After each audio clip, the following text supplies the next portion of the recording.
the public lecture. I invite Honorable Justice Rohinton Fali Nariman to deliver the Bashir Memorial Lecture. He is a former judge of the Supreme Court of India and one of the most distinguished legal minds in the country.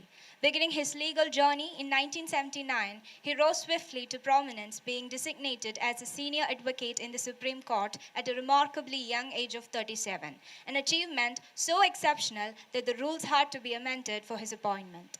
Over his illustrious career, spanning more than 3 decades, he has argued over 500 reported Supreme Court judgments and handled landmark cases in constitutional law, civil law, arbitration, and intellectual property, including high-profile matters involving eminent personalities and major corporate disputes.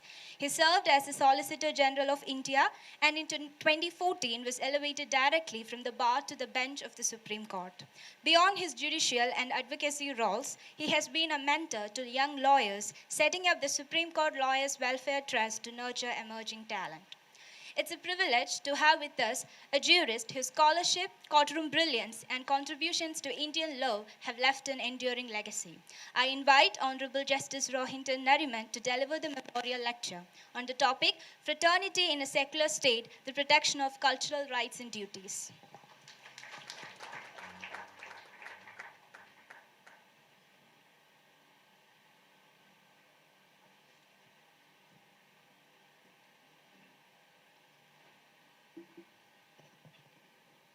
Dignitaries on the dais, ladies and gentlemen, what we are about to discuss is two cardinal values of our Constitution. You've already heard that one of the cardinal values was in the original preamble, but the second was only added by the 42nd Amendment, which in any case made no difference because it was already there in many of the fundamental rights. But let's begin at the beginning. The preamble begins with the words, "We, the people of India." We, the people of India, does not mean we, the majority of the people of India, or we, the adult male population of India. It is we, the people. We are therefore all the people of India. That is something that must never be forgotten.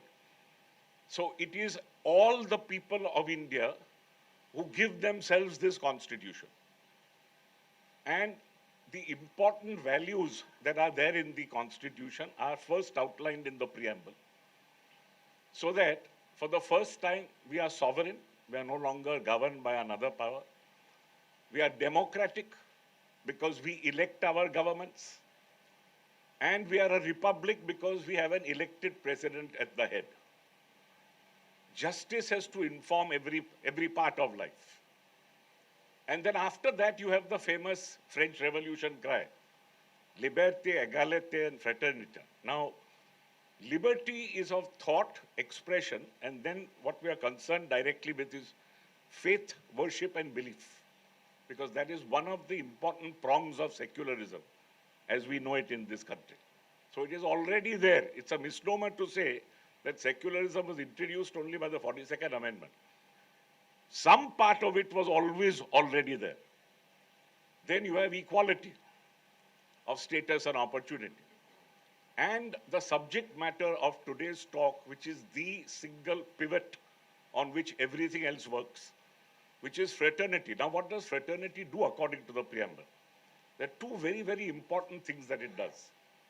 It assures first the dignity of every individual citizen. It is very important because it reflects the opening lines of the preamble.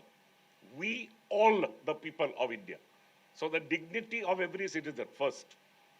And second, it is crucial for the unity and integrity of the nation. Now, secularism, according to me, is an absolute must as a stepping stone towards achieving fraternity. You cannot have fraternity in a theocratic state.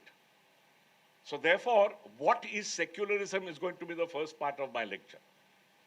Now, secularism is fleshed out, as I told you, in chapter 3 of the Fundamental Rights chapter. And you have three basic strands. The first is that the state shall have no religion. And this you find from Article 28 first, because 28 says that there shall be no religious instruction in educational institutions that are maintained wholly from state funds. So the state can't have or can't teach religion, first. Second, an exception to it is contained in 28(2), which is that if the state actually administers an institution which is set up by a trust for a religious purpose, then religion may well be taught. But that's a specific private trust which happens to set up the trust only for the purpose of teaching a particular religion. And then 28(3), which is equally important because it goes to private educational institutions. And the moment a private educational institution is either recognized or aided by the state, then though it may engage in common prayer, it may engage in religious instruction, no student is bound to take part in it compulsorily. So this is the first strand of secularism as we know it in our constitution. Our constitution, by the way, is unique in that it contains each of these three strands. Many other constitutions don't.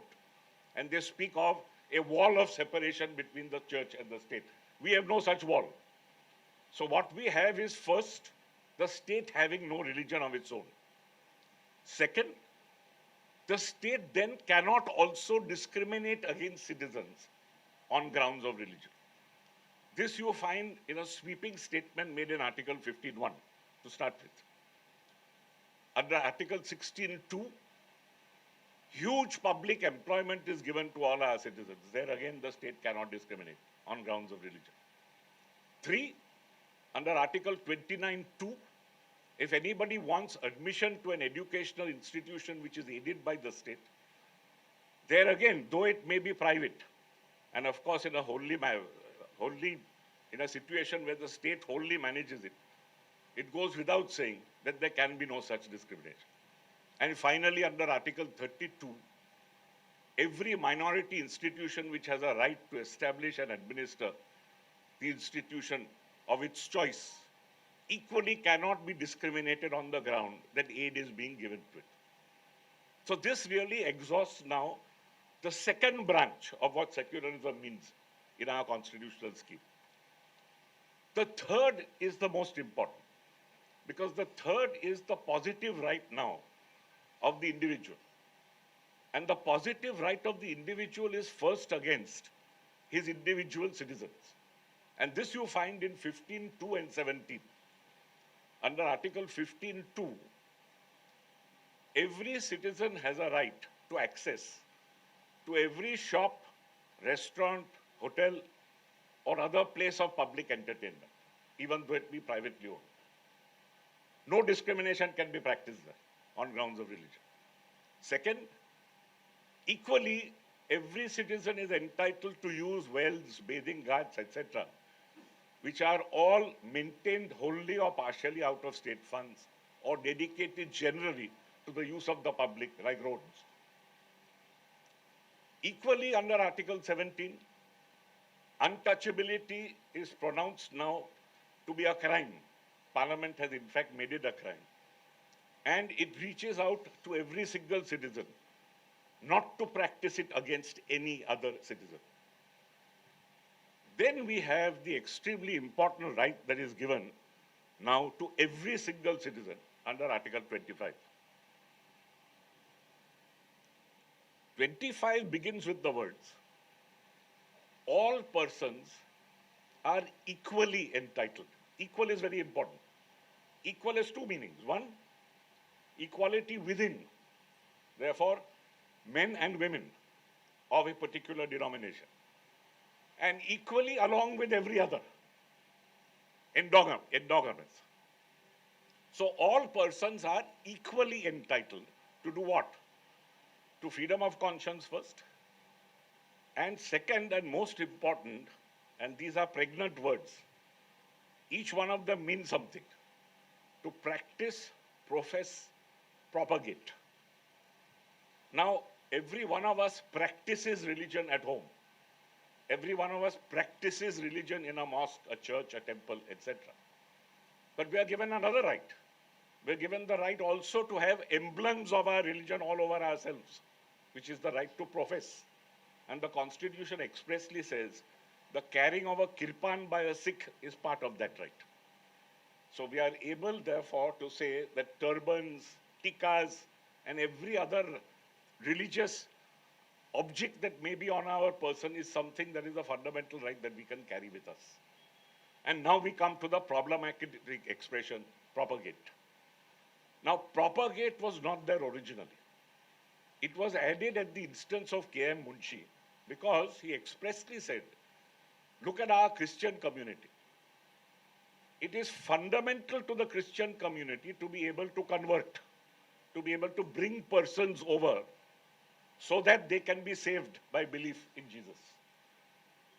Propagate was brought, but unfortunately our Supreme Court in 1977, in the Reverend Stanislaw's judgment, which is criticized greatly by Sirvai, our former constitutional authority, held that propagate does not mean the right to convert. It only means the right to say something about your faith, which in any case is subsumed in the earlier right and in the right to freedom of speech and expression. So they actually almost cut the word out. The result, of course, is this slew of legislation now that we see all over the country, where even conversion, though it is not by force, intimidation, etc., but merely by means of persuasion is now sought to be interdicted. This is something that the Supreme Court ought to, according to me, revisit at the earliest. Unfortunately, Stanislaus is a 5-judge bench judgment. They'll have to constitute a larger bench to look into this.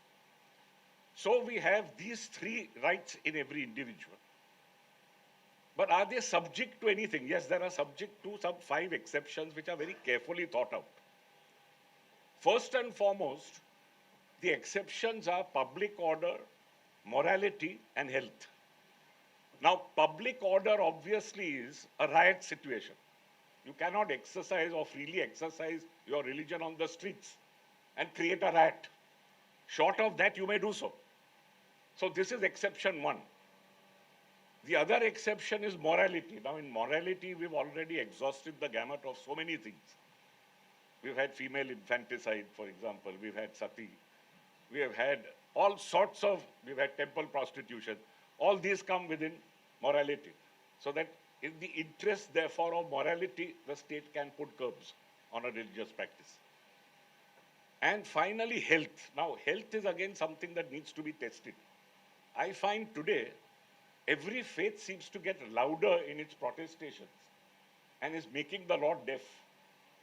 I find today that either a person is screaming in a microphone from a mosque or another is banging temple bells. All this must stop because this creates noise pollution. And if it creates noise pollution, it is covered by health, primarily, straight away. And every state should, at the earliest, according to me, first ban loudspeakers and ban this kind of thing, this bell ringing, etc., which disturbs people early morning and disturbs people's sleep.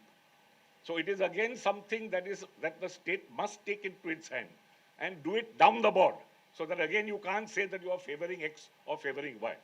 You stop it completely. You can have loudspeakers in auditoriums like this, where everybody wants to hear somebody and nothing goes out. But you can't have loudspeakers outside, which creates a nuisance. So this is the first exception. The second exception is you cannot exercise your faith so as to impede on the faith of others. Obvious.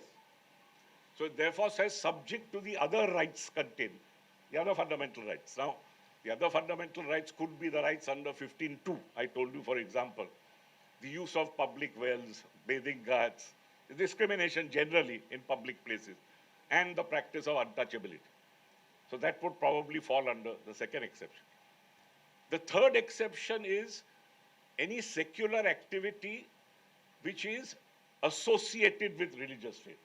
For example, a temple may collect huge donations, which it may not be questioned about under its trust, but the state can certainly step in and say, no, these donations need to be used for the betterment of the temple, the betterment of the people who come and pray at the temple, etc. Then fourth, we have another problem area, social welfare and reform.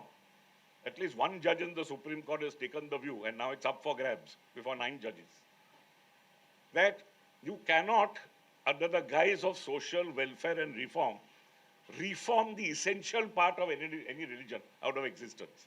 But that has yet to be tested. God alone knows what 9 will hold. We in our wisdom held something in the Sabrimala judgment and was snubbed for it, as you know. So this is exception 4.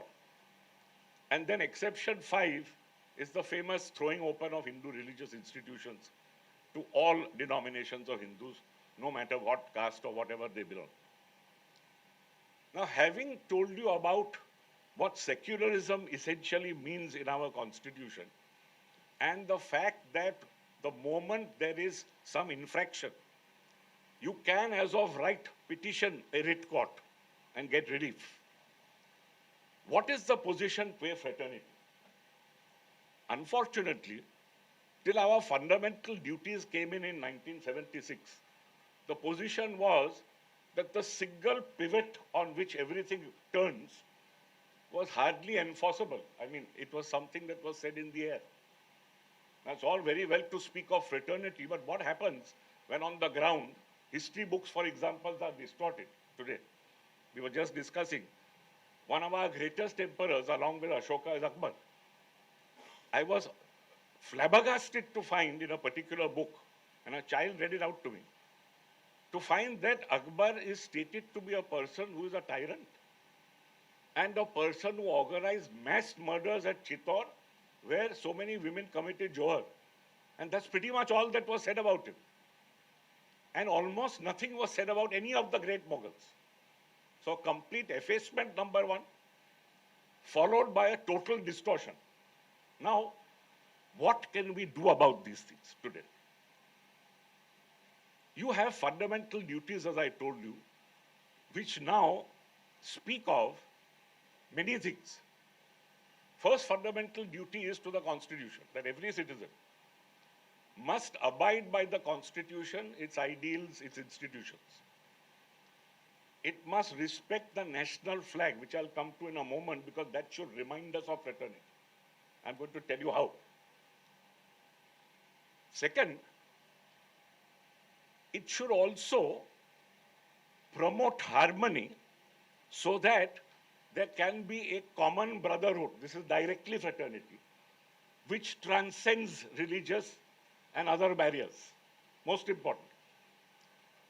Then you come to another fundamental duty, and the fundamental duty is that to one another equally, we must abjure violence and we must protect public property. And one more very basic duty, we must never forget that ours is a rich treasure trove of composite culture. The expression used is composite. Very, very important. Now, unlike the directive principles of state policy, which expressly are not enforceable in courts, Article 36, you cannot enforce a directive principle. A legislature must look at these principles and attempt to enact laws in accord with these principles. Unlike that, there is no Article 36 in Article 51, capital A, where it speaks of fundamental duties. And every duty has a correlative in a right. Because if it is my duty to behave in a particular manner, and I have breached that duty, then there is a right, a concomitant right in somebody to petition a court and come forward. Now, obviously, if you have fundamental duties which are in the nature of mere exhortations, as for example, the fundamental duty to remember the noble values of our freedom struggle, you can't come to court and say this man is breaching the noble freedoms of our great struggle. But what you can do in cases which breach fraternity, and particularly in the history textbooks which are rewritten this way, you can petition a writ court and say, look, this goes directly contra to the principle which speaks of harmony, which speaks of fraternity, which speaks of composite culture, and instead of preserving that composite culture, you are attacking it. Therefore, please reverse it. The court would have no expertise to do so itself. It could perhaps order some panel of experts to look into it and restore what our actual history is. This is only a suggestion made by me. But prevention is always better than cure. And for prevention, I have done my little bit by publishing 40 years of my effort in a book called An Ode to Fraternity. But before I tell you about that book, the first important thing is to remember that the first fundamental duty is to respect the national flag. Now, Lady Bikaiji Kama at Stuttgart in a fair unfurled a particular tricolor. It was not our tricolor. It in fact had green on top. It had 8 white lotuses, which were the 8 provinces of India. Then it had a yellow band in between with the words Vande Mataram written. Because as you know, Vande Mataram is our national song. It didn't make it to national anthem, which is Jana Gana Mana. And below that, you had a red band with a crescent, which spoke of the Muslims, and the sun, which spoke of perhaps the rest of the community. Now we've come a long way from that flag. In 1931, that flag was completely changed. And finally, you had the same 3 colors we have today in the same order, but with something very different in between. You had Gandhiji's spinning wheel in between. The spinning wheel being that we should be self-reliant. The idea was self-reliance.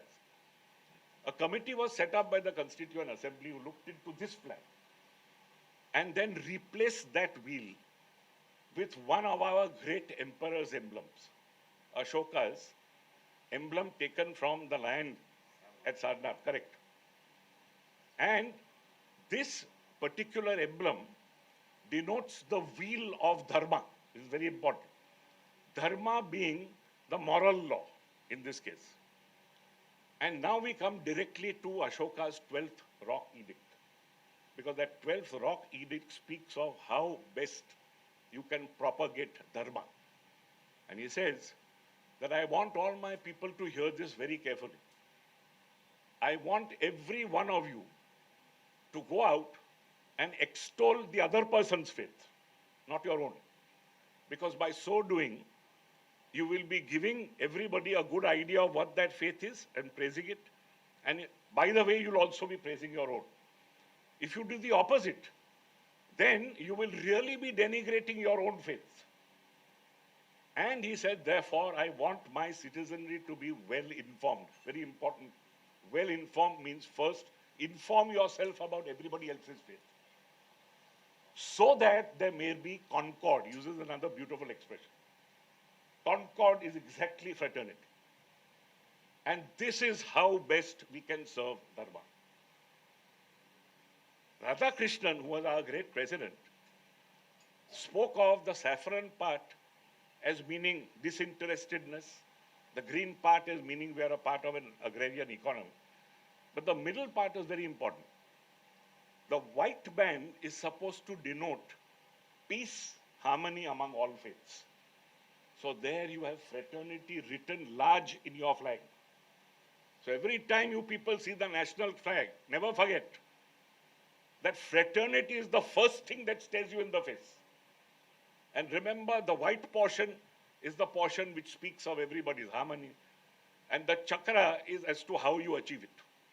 You achieve it by serving dharma, and you serve dharma by studying everybody else's faith and not denigrating it. So this is a beautiful way of performing our first fundamental duty under Article 51, capital A. And now I come to my book. My book was written, and incidentally, it has a foreword by both the Dalai Lama and by Cardinal Gracious, both of whom are great leaders who believe completely in peace and in the harmony of all religious faiths. The Dalai Lama in his foreword reminds us that the goal of every world religion is happiness. So why do we create so much trouble on the way? All of us ultimately want to lead to happiness. Let everybody lead to happiness in his own way. And Cardinal Gracious tells us that, look, there may be so many bewildering differences between all the religious faiths, but at bottom it's all the same. As you sow, so shall you reap. How you sow may differ from faith to faith. How you reap may differ from faith to faith. But as you sow, so shall you reap. And ultimately, in my introduction, I have in fact defined fanatics as persons who they may belong to any creed, any caste, any faith. Persons who first don't know their own faith. If they knew their own faith, they wouldn't be fanatics, first. And second and most importantly, since they don't know their own, where are they going to know somebody else's? Out of question. So, to get rid of fanaticism, it is very, very important to spread the word and to spread how each religion may have its own permute, combine as to where we go, how we go, etc. But at bottom, it is the same. No religion tells you, please go ahead and be immoral. Every religion is a moral code. And if you live by that moral code, fine. If you don't, you're in trouble. And the trouble is, you may be in trouble, but there may be so many else in trouble along with you. Because you carry so many down with you. If you traverse the violent path, for example. So I have divided the book now into several parts. The first deals with the monotheistic faiths. And I picked up my own, which is perhaps the oldest. You start with it, you carry on to Judaism, Christianity, Islam, then finally Sikhism, Bahaism. Now, the important points of similarity I have pointed out in the book. There's no time to get into them here, except to point out that this earth is really but a moment. Everything is concentrated on the world to come. There will be a heaven, there will be a hell, dependent upon deeds done here, a final cut-off judgment day, and then a resurrection where everybody can peaceably coexist, fraternity in its widest sense. This is the Zoroastrian model followed largely by Christianity and Islam. Judaism, on the other hand, first dealt with the afterlife as something almost irrelevant. Sheol was something like Hades in the Greek philosophy. But then slowly Persian influence crept up, and there were one group of Jews who then started believing in the afterlife. And that's become a central tenet now of their faith, resurrection as well. Sikhs, of course, believe very, very importantly in service to mankind, which is a great tenet. Baha'is believe in nearest to God and being far from God. That you get near to God, you are happy. If you get far from God, etc. And if you can get near to God, you can only do so, again, by traversing the moral path. You have the non-theistic faiths then, which also teach you great lessons. In Jainism, for example, what you have is the 5 vows of a monk which every Jain is supposed to carry out. The first of which is ahimsa. Now, if every one of us was a Jain, and non-violence was a credo of every one of us, come what may, there's no question of self-defense, nothing. The world would be a much better place to live in. So you have ahimsa first. Then you have aparigraha, which is absence of desire. You give up desire. And you'll be much happier. Contentment naturally follows if you give up desire. Then you have astaya, don't steal. Then you have celibacy. And you also have the very important, sorry? Yeah. So you have these 5 things in Jainism. And they, of course, teach you that there is no God. That's neither here nor there. That's their belief. Fine. And they teach you now how to get out of this huge circle of reincarnation. And the following of these 5 ways is perhaps the way in which you go out. And your jeev, which is your spirit, which was always eternal and always happy and free, it came into contact with Pudgal, that is matter, got contaminated, and then you get rid of the contamination, send it back to its original state. So that is Nirvana in Jainism. Buddhism, Nirvana is something very different, complete snuffing out. And because everything is momentary, there's nothing that is, everything subject to change. And the Buddha's great central message was that you must recognize that you are born with suffering first, and the way out, therefore, is to follow the great eightfold path, which according to him was a middle path. No extreme asceticism on the one hand, and no extreme indulgence on the other. And what is the middle path? Again, back to the good old Zoroastrian, good thoughts, good words, good deeds. Of course, it's put different. Right, put differently. Right action, right words, right meditation, right speech, etc. Then you have two very interesting Chinese religions, which as far as I know, are not practiced here.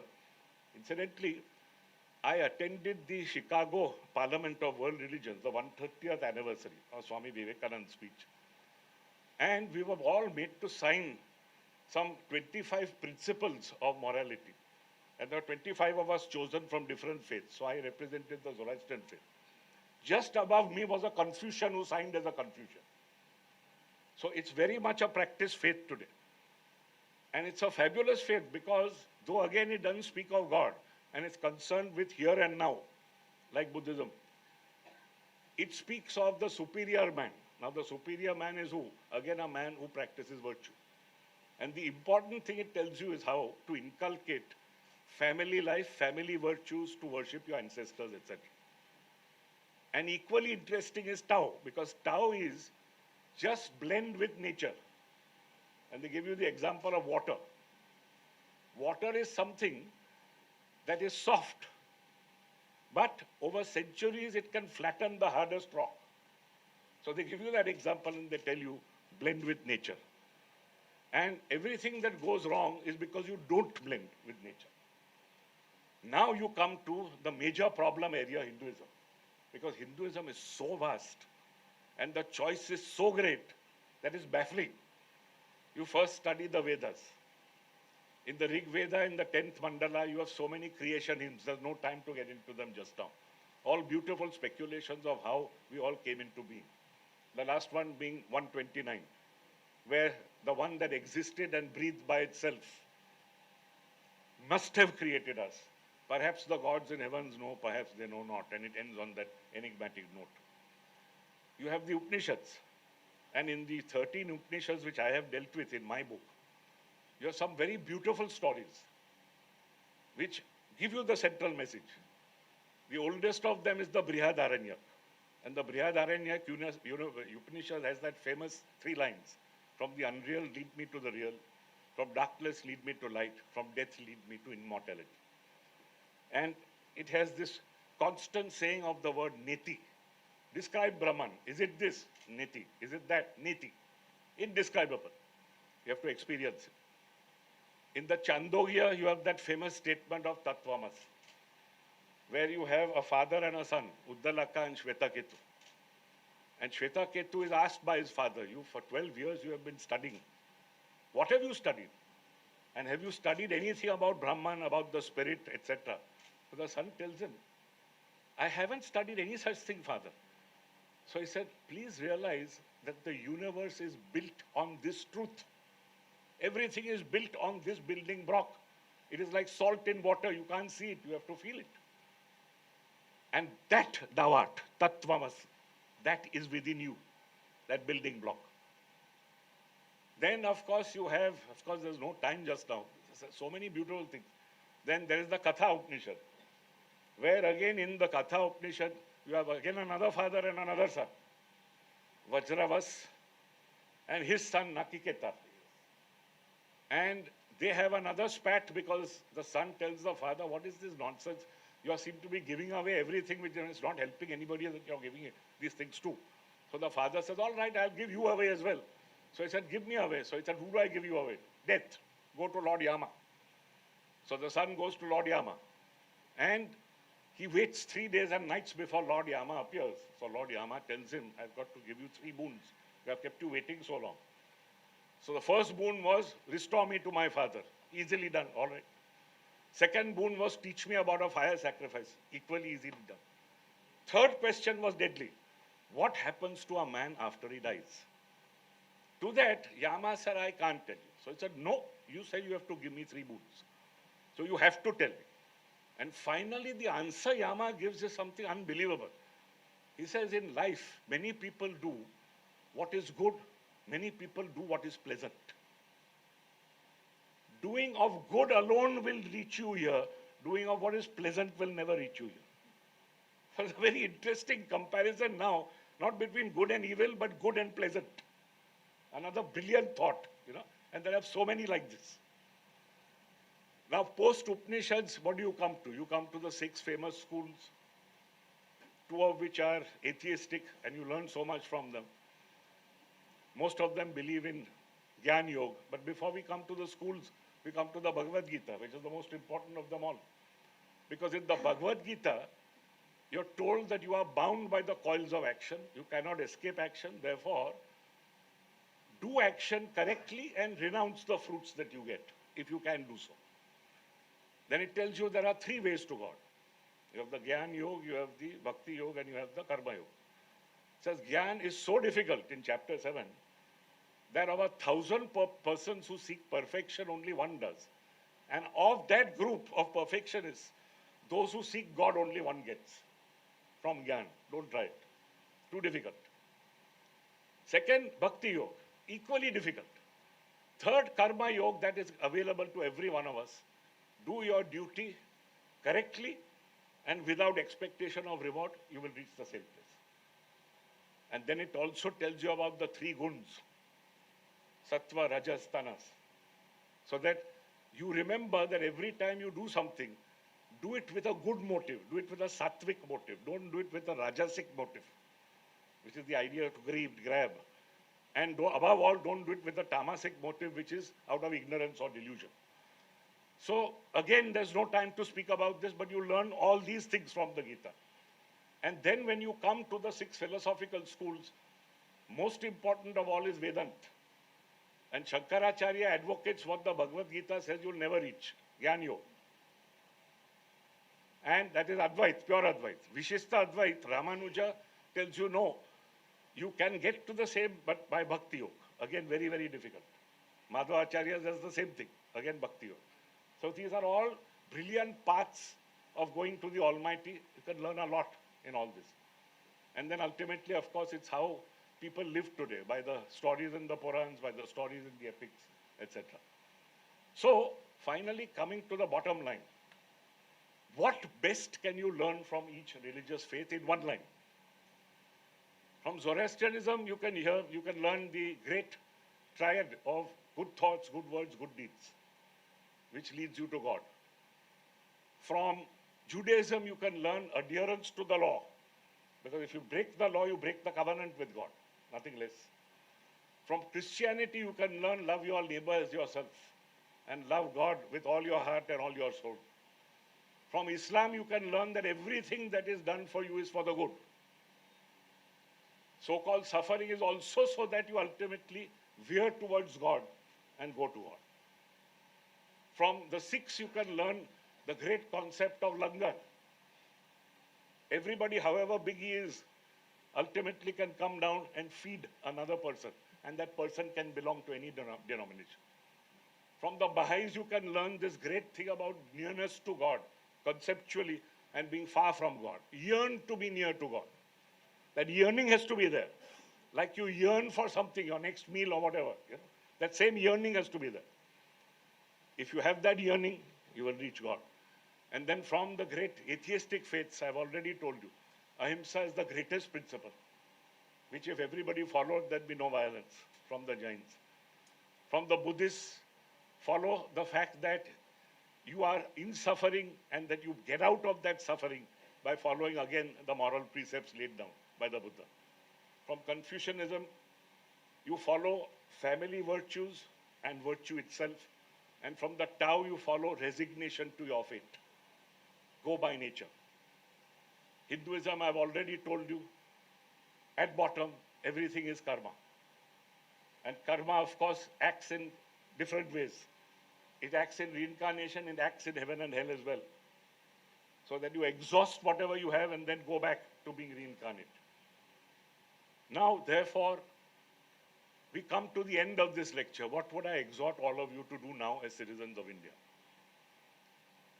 Governments may come, governments may go. Constitutional values endure. That you have to remember first. And second, that every time you see your national flag, never forget to remind yourself of the cardinal virtue of treating every other citizen as your brother. That is at the center of the flag, that is the basis of the flag. And that is the basis of the Constitution. Because in the ultimate analysis, the stakes are very high. The stake is nothing less than the dignity of the individual and the unity and integrity of this great country. Thank you.